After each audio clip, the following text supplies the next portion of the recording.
Kitab Amsal. Kata Amsal biasanya mengacu pada pepatah singkat yang menawarkan semacam hikmat. Dan kitab ini berisi banyak hikmat. Tapi hampir semuanya ada di bagian tengah kitab, yaitu di pasal 10 sampai 29. Namun ada jauh lebih banyak hal yang terkandung dalam kitab Amsal, terutama di bagian awal, pasal 1 sampai 9, dan kesimpulan pasal 30 dan 31.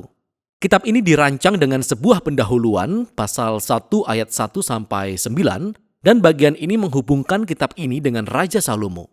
Mari kita ingat kembali kisah dalam 1 Raja-Raja pasal 3, Salomo meminta hikmat kepada Tuhan untuk memimpin bangsa Israel dengan baik.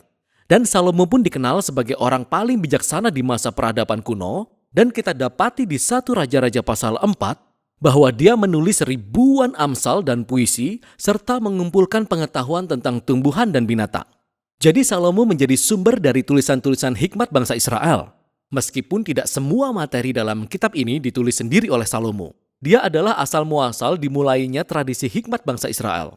Di bagian pendahuluan dikatakan bahwa dengan membaca kitab ini, kita juga bisa memperoleh hikmat. Nah, hikmat bagi sebagian besar dari kita berarti pengetahuan. Tetapi sebenarnya kata Ibrani, hokmah, memiliki arti lebih dari sekedar aktivitas mental, tetapi juga suatu tindakan. Jadi pikirkan tentang keahlian atau penerapan ilmu. Inilah alasannya mengapa dalam kitab Keluaran pasal 31, para seniman dan pengrajin di Israel dikatakan memiliki hokmah. Jadi tujuan dari kitab ini adalah untuk membantu kita mengembangkan seperangkat keterampilan praktis untuk hidup dengan baik di dunia milik Tuhan, dan ini terkait dengan gagasan kunci lainnya dalam pendahuluan, yaitu takut akan Tuhan. Nah, kata takut di sini bukanlah tentang teror, tetapi tentang rasa hormat yang sehat dan kekaguman kepada Tuhan, dan tentang kedudukan kita di alam semesta. Ini adalah pola pikir moral yang mengakui bahwa saya bukan Tuhan, dan bahwa saya tidak bisa menciptakan definisi saya sendiri tentang baik dan buruk, atau benar dan salah. Sebaliknya, saya harus merendahkan diri di hadapan Tuhan dan menerima definisi Tuhan tentang benar dan salah, meskipun hal itu tidak nyaman untuk saya. Nah, pendahuluan ini membawa kita pada bagian besar pertama kitab ini, yaitu pasal 1 sampai 9, yang tidak berisi satu baris pendek kata-kata hikmat.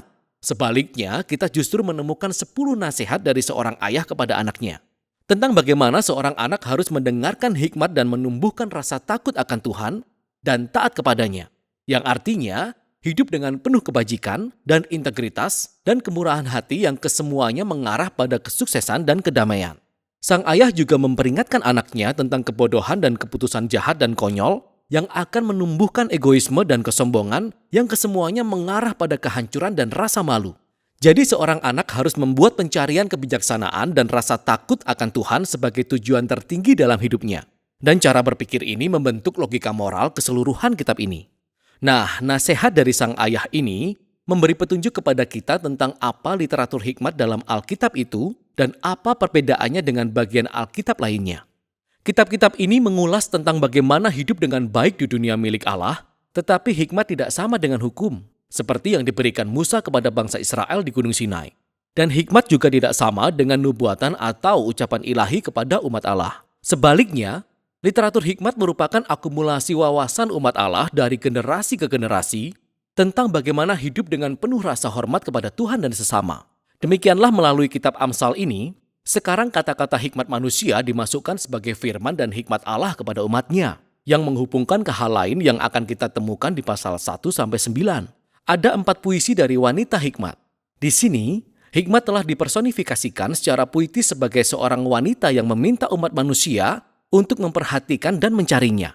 Hikmat mengatakan bahwa dia ditenun ke dalam jaringan alam semesta. Dan karena itu, ketika kita melihat seseorang membuat keputusan yang bijak, ia mengandalkan hikmat. Jadi jika kita melihat seseorang yang bermurah hati atau memiliki integritas seksual atau menegakkan keadilan, ia sedang menggunakan hikmat.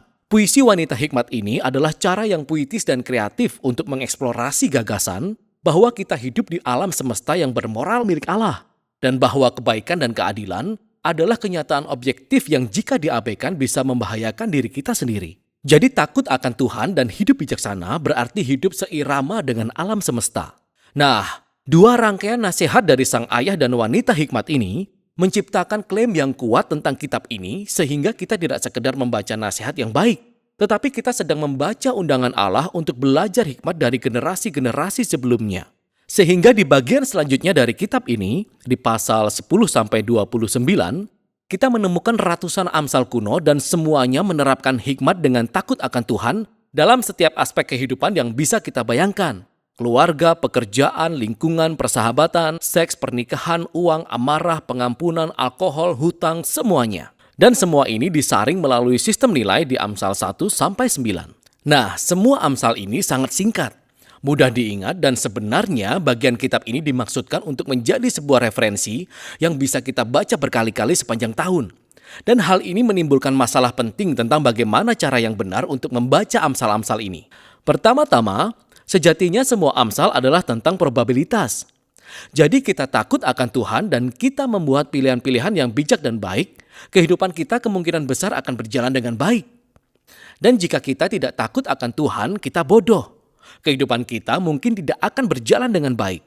Nah, hal itu seringkali benar tapi tidak selalu demikian. Ini menuntun kita ke poin berikutnya, yaitu bahwa Amsal-Amsal bukanlah janji-janji, bukanlah rumus-rumus kesuksesan. Jadi beberapa Amsal misalnya, takut akan Tuhan memperpanjang umur, tetapi tahun-tahun orang fasik diperpendek.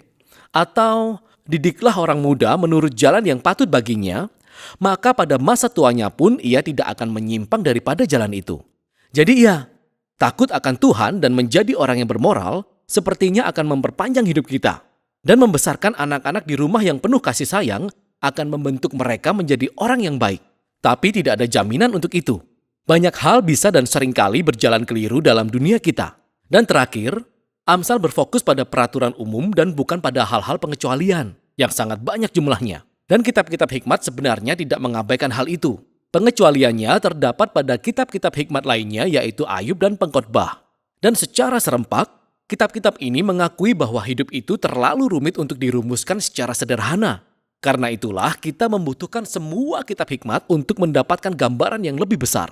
Ini semua menuntun ke bagian akhir kitab ini.